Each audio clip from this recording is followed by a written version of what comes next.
ఏపీలో గత 10 ఏళ్లు వైసీపీ అధికారంలో ఉండటంతో కీలక నేతలు రెచ్చిపోవడంతో ఇటీవల జరిగిన సార్వత్రిక ఎన్నికల్లో ప్రజలు వైసీపీ నేతలకు కర్రు కాల్చి వాత పెట్టారు. దీంతో ప్రతిపక్ష హోదా కూడా దక్కలేదు.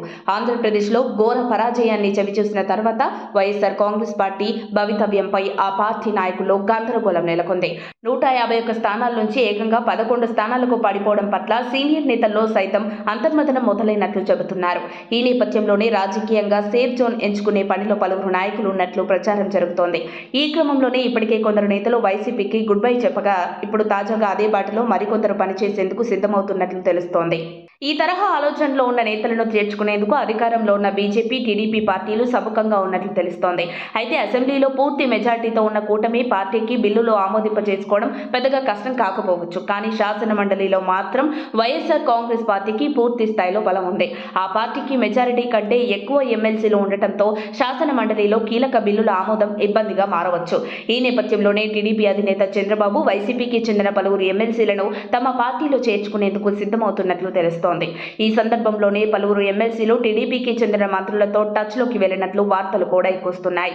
వీరిలో రాజకీయంగా టీడీపీపై విమర్శలు చేయని వారిని మాత్రమే పార్టీలోకి తీసుకునేందుకు TDP boss Chandrababu green signal ఇచ్చినట్లు చెబుతున్నారు. కనీసం 5 మంది ఎమ్మెల్సీలు కొద్ది రోజుల్లో టీడీపీలో చేరేందుకు ముహూర్తం కూడా ఫిక్స్ చేసుకున్నట్లు చెబుతున్నారు.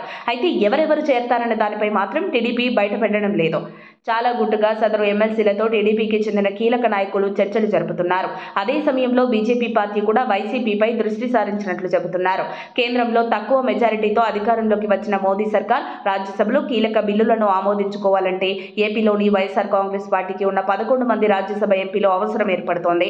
ఈ నేపథ్యంలోనే పలువురు రాజ్యసభ ఎంపీలను పార్టీలో చేర్చుకునేందుకు బీజేపీ కూడా రెడీ అవుతున్నట్లు తెలుస్తోంది. అందుకు అనుగుణంగా పార్టీలో చేరేందుకు సిద్ధంగా ఉన్న ఎంపీలతో పలువురు బీజేపీ ముఖ్య నాయకులు సమాలోచనలు జరుపుతున్నారు. అయితే వైసీపీ నుంచి రాజ్యసభకు ఎన్నికైన వారిలో 2-3 మినహా మిగిలిన వారు ఎవరూ పార్టీ మారేందుకు అవకాశం ఉండకపోవచ్చని చెబుతున్నారు. కానీ ఆ పార్టీలో మొన్నటి వరకు నెంబర్ 2గా వ్యవహరించిన కీలక నేతను చేర్చుకుంటే మిగిలిన వారు కూడా బీజేపీలోకి వచ్చే అవకాశం ఉంటుందని బీజేపీ అగ్రనాయకత్వం భావిస్తోంది. అందుకు అనుగుణంగానే చర్చలు జరుపుతున్నట్లు చెబుతున్నారు. కానీ ఈ చర్చలు ఎంతవరకు సఫలమవుతాయన్న దానిపై సర్వత్రా ఆసక్తి నెలకొంది. ఏదేమైనా అధికార టీడీపీ శాసన మండలిలో బలం పెంచుకునేందుకు వైసీపీకి చెందిన ఎమ్మెల్సీలపై ఫోకస్ చేస్తుండగా బీజేపీ సైతం వైసీపీకి చెందిన రాజ్యసభ ఎంపీలను తమ పార్టీలో చేర్చుకోవడంపై దృష్టి సారించినట్లు చెబుతున్నారు. మరి వైసీపీ ఎమ్మెల్సీ ఎంపీలపై టీడీపీ, బీజేపీ ఆపరేషన్ ఆకర్ష్ ఏ మేరకు సక్సెస్ అవుతుందో చూడాలి.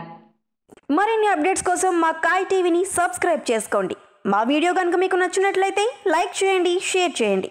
మీ విలువైన అభిప్రాయాలను కామెంట్ బాక్స్లో తెలియజేయండి.